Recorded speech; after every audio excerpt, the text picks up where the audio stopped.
దేవుని మాట సామెతలు 25వ అధ్యాయము 21వ వచనం.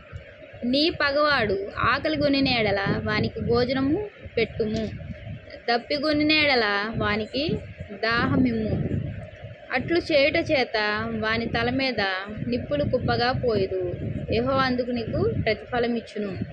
ప్రియమైన దేవుని మాట వింటున్న ప్రతి ఒక్కరికి దేవుడు ఏమని మాట్లాడుతున్నాడంటే, ప్రతి ఒక్కరితో దేవుడు ఈ రీతిగా చెప్తున్నాడు.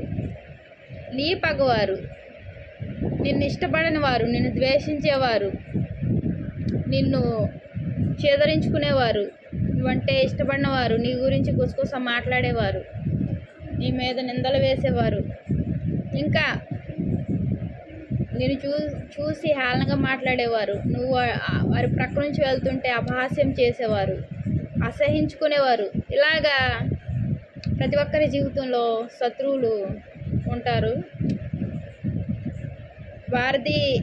వారు ఆకలి కొన్నప్పుడు ఏం చేయాలంట? దేవుడు ఏం చెప్తున్నాడు? భోజనం పెట్టమంటున్నాడు. ప్రియ దేవుని మాట వింటున్న బిడ్డలారా, నీ పగవాడు ఆకలి కొనిన ఎడల వానికి భోజనం పెట్టమంటున్నాడు. భోజనం పెట్టండి. ఆకలి కొని నీ దగ్గరకు వచ్చి అడుగుతున్నప్పుడు మీరు గతాన్ని మర్చిపోండి. ఒక్క సెకండ్ మీరు గతాన్ని మర్చిపోయి భోజనం పెట్టండి. దప్పికొనిన ఎడల వానికి దాహం ఇమ్ము. నీ దగ్గరకు వచ్చి దాహం అడిగినప్పుడు దాహం కూడా దప్పిగా తీర్చు. నువ్వు వెళ్ళి అన్నం పెట్టి, ఆహారం పెట్టి, వస్త్రాలు ఇచ్చి దాహం తీర్చడం కాదు. నీ ఇంటికి వచ్చి నిన్ను అడిగినప్పుడు వారి గురించి నీకు తెలిసినా, నువ్వు వారి విషయంలో బాధపడిన విషయం దేవుడికి తెలుసు, నీకు తెలుసు. నీ కుటుంబ సభ్యులకి తెలియవచ్చు, తెలియకపోవచ్చు. నువ్వు మాత్రం ఆ సమయంలో, వారు అపహాస్యం చేసే సమయంలో నువ్వు బాధపడిన ఆ సమయం దేవుడికి గుర్తుంది, నీకు గుర్తుంది. కానీ నీ పగవాడు ఆకలి కొని, ఎవరైతే నీ శత్రువులుగా ఉన్నారో వారు ఆకలి కొని నీ దగ్గరకు వచ్చి ఆహారం అడిగినప్పుడు దేవుడు పెట్టమంటున్నాడు. అదే రీతిగా నీ ఇంటికి వచ్చి దాహమి అమ్మ అని అడిగినప్పుడు దప్పిగా కూడా తీర్చమంటున్నాడు. దీనివల్ల ఏం జరుగుతుందంటే, అట్లు చేయట చేత వాని తల మీద నిప్పులు కుప్పగా పోయేదు అంట. అట్లా చేయడం వల్ల ఏమవుతుంది? నిప్పులు కుప్పగా పోయడం జరుగుతుంది. యెహోవా అందుకు నీకు ప్రతిఫలం ఇచ్చును. నీ శత్రువు మీద నువ్వు నిప్పులు పోసినట్టు అవుతుంది. అదే సమయంలో దేవుడు నీకు మంచి ప్రతిఫలం ఇస్తాడు.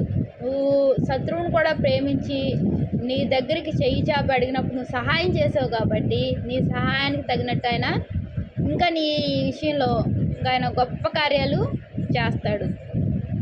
దానికి తగిన ప్రతిఫలం నీకేం కావాలో అది నీకు అనుగ్రహిస్తాడు. దేవునికి వందనాలు. ప్రార్థన చేసుకుందాం. మహాప్రేమ గల తండ్రి, కృపగల నాయన, ఈ యొక్క సమయంలో నువ్వు మాతో మాట్లాడావయ్యా తండ్రి. దేవుని మాట వింటున్న మా యొక్క జీవితాల్లో ప్రభువా నాయన, నువ్వు మాకు తెలియజేసిందే మనగా ప్రభు యేసయ్యా. ఈరోజు స్పష్టంగా నువ్వు మాట్లాడావయ్యా. ప్రతిరోజు స్పష్టంగా మాట్లాడుతున్నావు, నీకు వందనాలు చెల్లించుకుంటున్నానయ్యా.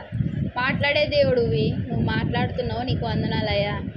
పగవారు ఆకలి కొని స్త్రీ అయినా పురుషుడైనా సరే ప్రభు ఆకలి కొని ఇంటికి వచ్చి ఆకలి అన్నప్పుడు ఆహారం పెట్టమన్నావు, దప్పిగా అన్నప్పుడు దాహం తీర్చమన్నావు ప్రభా తండ్రి. ఇలా చేయడం ద్వారా ప్రభా నాయన యేసయ్యా నువ్వు ప్రతిఫలం ఇస్తానంటున్నావయ్యా.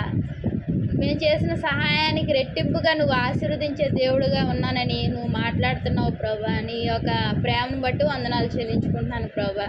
మేము కూడా ప్రభా నాయన వారు వచ్చినప్పుడు ప్రభా వారు అలా అపహసించారు, తిరస్కరించారు, ద్వేషించారు అన్న భావన మాలో లేకుండా వారు నోరు తెరిచి అడిగినప్పుడు ప్రభా సహాయం చేయగలిగితే మాత్రం సహాయం చేయడానికి మా చేతులు చాపండి అయ్యా తండ్రి. అలా చేయడం ద్వారా ప్రభా ఆశీర్వదిస్తానంటున్నావు కాబట్టి తండ్రి, నీ ఆశీర్వాదాలు పొందుకునే భాగ్యాన్ని మా అందరికీ అనుగ్రహించమని కృపగల దేవానికి కృపను కోరుకుంటూ నా ప్రభుని ప్రియరక్షకుడు యేసుక్రీస్తు వారి నామములో అతి వినయంగా బ్రతిమలాడి వేడుకుంటున్నాను తండ్రి. Amen, amen. Praise the lord.